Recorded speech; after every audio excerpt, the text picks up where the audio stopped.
And we talked about it today. You and I co-hosted the Dan Patrick Show. That was a lot of fun. And we talked about it, how Jackie, like the impact he had, and has any athlete, who else is in his class as far as the impact he had. I think, Rob, just by, someone was going to break the color barrier, and he was chosen.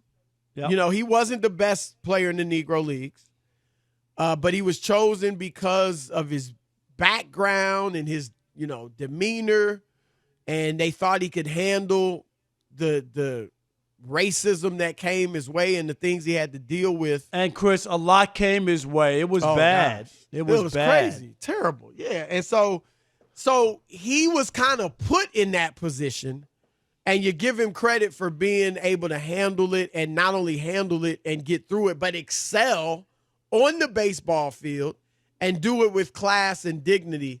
So I don't think you can point to an athlete that's had that impact in terms of society. But I also will say, as times progressed, you're not going to have an athlete probably to have that impact. There's just not even an opportunity, right? For lack of a better word. Ali right. could do what he did, but it wasn't going to be, he didn't integrate sports. LeBron can do what he's doing, but they're not integrating sports. So you probably can't equal what Jackie Robinson did. No, but you could still have impact, right? On the society, Chris, on your people. I think from what I said to you this morning, when I think of Muhammad Ali, it was more about black pride and black power. That's what, he made it. He was unapologetic about being black. Right? In a time where, you couldn't be loud and you couldn't be, say it loud, I'm black and I'm proud, right? That was a song. He personified that, Chris. And that's what people loved about him, is that he wasn't going to kowtow, wasn't going to, not be who he was. Absolutely. I agree with you. And I said this morning, it's interesting because certain black athletes are the embodiment of segments of black culture, and they bring that into the mainstream.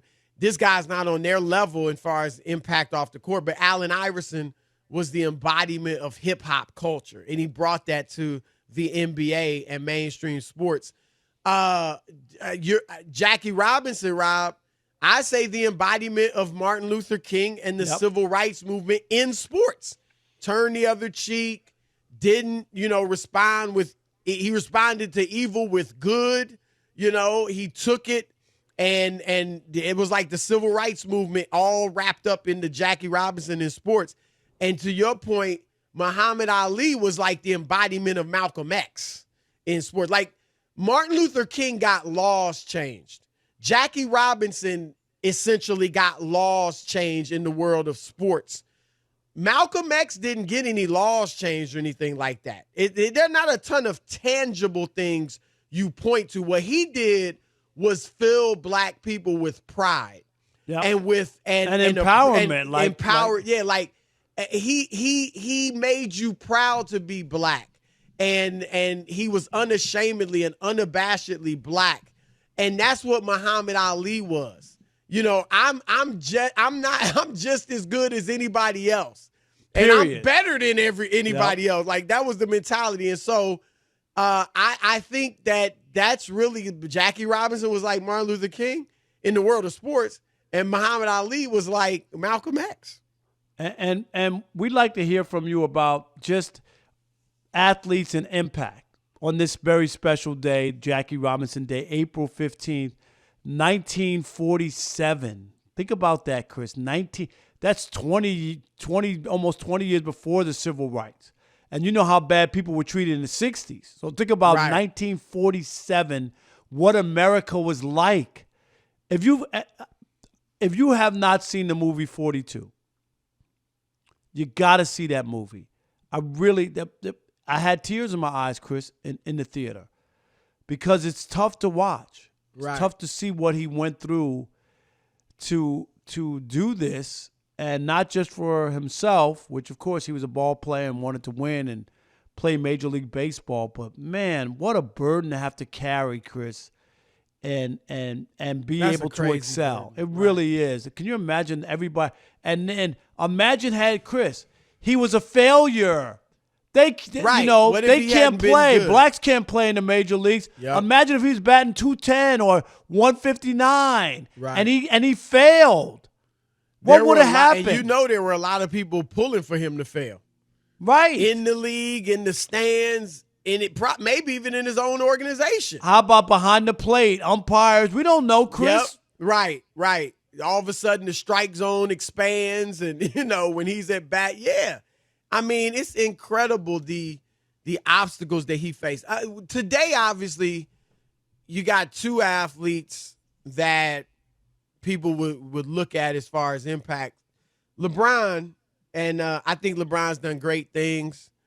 People might look at, the Trayvon Martin hoodie photo that he and the Miami Heat took. Right.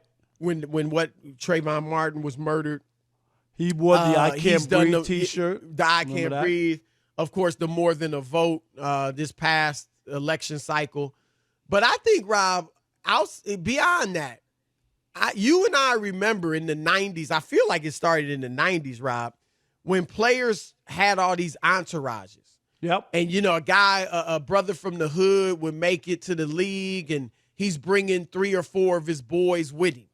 And they just hanging out. And, there's boys. They're not, I don't think, purposely sucking him dry of his money. But that is what happens to a lot, because you're paying for everything for them just to hang out and kick it with you and enjoy the NBA life with you. It costs a lot of money, Chris, to hang with grown men. Seriously. Right. Put dudes in. I know players that were putting guys in the best hotels in the city for weeks at a time. Right. Buying them luxury cars like they're getting. And LeBron took it to another level and said, look, you my boys, but what I'm going to do is put you in position to become empowered. So now Rich Paul is arguably the most powerful agent in the NBA. Maverick Carter is a media mogul with Spring Hill Entertainment and Uninterrupted and all of that. Those guys will be powerful in their own right and established when LeBron James retires. And I think that's the blueprint, Rob, for what a lot of our young black athletes should be doing. If you make it to the league and you got your boys that you want to bring with you, put them in positions to empower themselves. If you've got connections to Nike, get your boy a job at Nike or some other, Coca-Cola, whoever it is, get them a job there if that's what they want. Your agent, have him work for your agent if he's interested in that, learn and the learn business. the game. Yes. Right. Or pay for him to go to college. Real talk. You got 5 years, you got 6 years to graduate, come out, and I'll make sure you working for me or as a manager or whatever, or I'll help you get a gig somewhere else. Or you just in position now to do what you want to do. But I think that LeBron has done that, and you're seeing some guys follow it, but I really think that that's what a lot of these African-American athletes should be looking to do, is follow that blueprint from LeBron. So I think he's had a great impact in that regard, Rob. Yes, I agree with that. And that's a different kind of impact, but an impact. And that's what we're talking about. Athletes who have made an impact. I think Michael Jordan is the other guy you wanted to bring up, Chris? Well, I was going to say Kaepernick. Oh, Kaepernick. No, you're right. Because Mike, obviously Michael being an owner. Yeah. And his own brand, that sneaker and where it is. When you think about that, he hasn't played in, 15 years. And he's still more than that. What he cranking out? 03, I think. Is that what it was? Okay. I think it was 15. 03. But Kaepernick, Chris, is another guy who had impact as a guy who was a polarizing figure. But if you're really honest and think back to what he did when he did it, before the S hit the fan last year, Chris, in 2020, when people took to the streets and tore down Confederate statues and names changed, and they retired Aunt Jemima and Uncle Ben. Really, you remember so much happened last year. But Kaepernick was trying to tell us 3 or 4 years earlier, and when you think about him putting his neck on the line from the standpoint of he wasn't a star quarterback. He was giving up his career for people he didn't know, Chris. Absolutely. We just saw the video, right, of the kid. What was it, 13-year-old kid in Chicago? How many times we got to watch that? Did you see it? Right. Yeah. Heartbreaking. Yep. That's what he was talking about.